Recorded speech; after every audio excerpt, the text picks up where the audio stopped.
Video पूर्ण बघा आणि शेअर करायला विसरू नका, कारण पुण्यामध्ये आपले साधू संत आहेत, जे आपले तुकोबाराय आहेत, यांच्या बाबतीत काळीमा फासण्यासारखी घटना घडलेली आहे आणि याची दखल कुठल्या मीडियाने घेतलेली नाही किंवा ह्या घटनेचा व्हिडिओ सुद्धा मीडियाने सोशल मीडियावर कुणीही दाखवलेला नाही।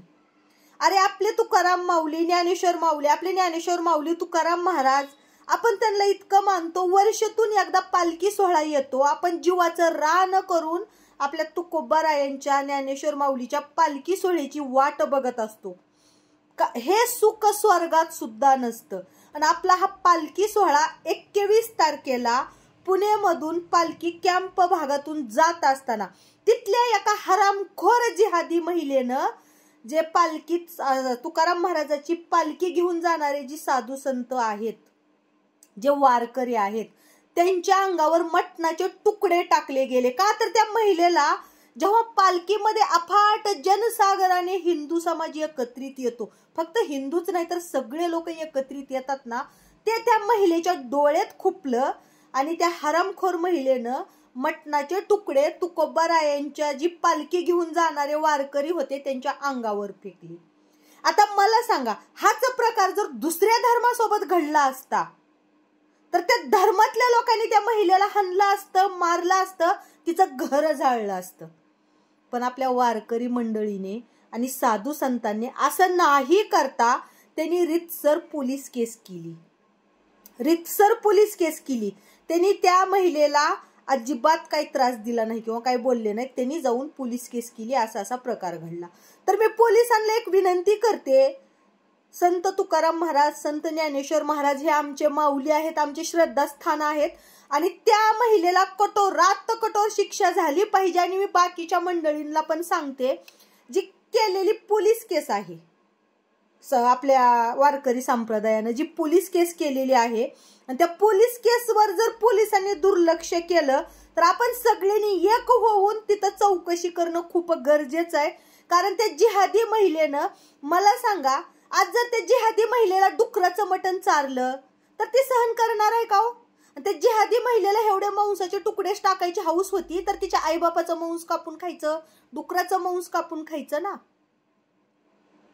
आणि दुसरी गोष्ट म्हणजे मी कळकळीची विनंती करते पोलिसांना की साहेब, संत ज्ञानेश्वर महाराज आमचे माऊली आहेत, तुकाराम महाराज आमचे माऊली आहेत आणि आमच्या जर अशा म्हणजे श्रद्धास्थानी किंवा आमच्या जर कुठल्या सुख सोहळेत हे लोक असे, हे जे जिहादी लोक आहेत, नालायक लोक काही आहेत, काही आता त्यांच्यात सगळे तसे नाहीत, काही चांगले आहेत, पण जे काही कपटी लोक आहेत आणि ती कपटी लोक जर आमच्या कुठल्या शुभ कार्यात बाधा डालण्याचा प्रयत्न करत असतील तर आम्ही एक वेळा गप्प बसू, 2 वेळा गप्प बसू, तिसऱ्या वेळेला गप्प बसणार नाही।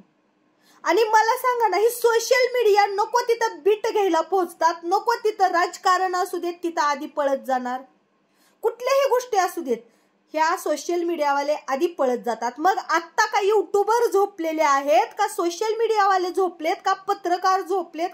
त्यांनी अजिबात ह्या घटनेची दखल घेतली नाही किंवा सोशल मीडियावर आज 21 तारखेला इतके दिवस झालेत कुठलीही घटना सोशल मीडियावर दाखवलेली नाही। म्हणून सांगते, ही विकाऊ सोशल मीडिया जी आहे ती फक्त राजकारणी लोकांच्या मागे पळणारी सोशल मीडिया आहे, ह्यांना जनतेशी काही घेणं देणं नाही।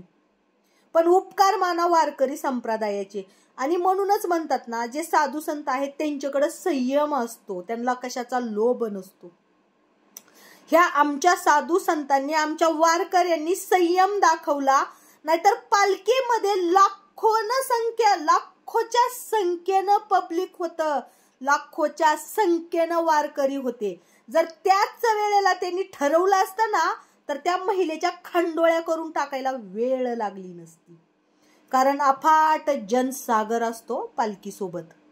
आणि त्या महिलेनं तुकाराम महाराजाची पालखी कॅम्प परिसरातून जात असताना मटणाचे तुकडे टाकले वारकऱ्यांच्या अंगावर। त्याच वेळेला जर वारकऱ्यांनी ठरवलं असतं तर त्या महिलेचं घरदार बर्बाद करू शकले असते किंवा तिला जागेवर मारू शकले असते, कुत्र्यासारखं मारलं असतं। पण एक गोष्ट लक्षात ठेवा, हा महाराष्ट्र ना साधू संतांच्या चरणस्पर्शाने पावन झालेला महाराष्ट्र आहे आणि हे वारकरी ते शांततेचं प्रतीक आहेत. म्हणून त्यांनी फक्त लाखोच्या संख्येनं वारकरी असताना सुद्धा त्यांनी स्वतः संयम दाखवला आणि रीतसर पोलीस केस केलेली आहे. जर ह्या वारकरीने ठरवलं असतं तर त्या महिलेच्या तिथंच खंडोळ्या करू शकले असते.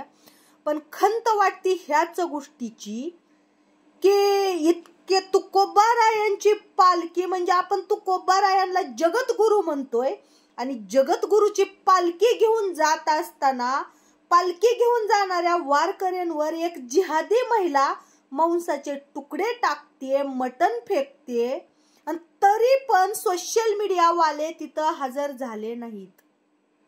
सोशल मीडियावर वाल्यांनी ती बीट दाखवली नाही, सोशल मीडियावाल्यांनी त्याचा प्रचार केला नाही. किंवा आता युट्यूबर लांबचं सोडावं, ही वानखेडे बाई मी हिंदूच्या झटते, मी हिंदूचं संरक्षण करते, ह्या गोष्टीला 5-6 दिवस झालेत. वानखेडे बाई झोपली का ग बाई? एवढी मोठी घटना घडली, रोज रोज रोज रोज रोज रोज त्या जरांगे पाटलांच्या नावावर पोट भरण्यापेक्षा जरा थोडं तरी शिक.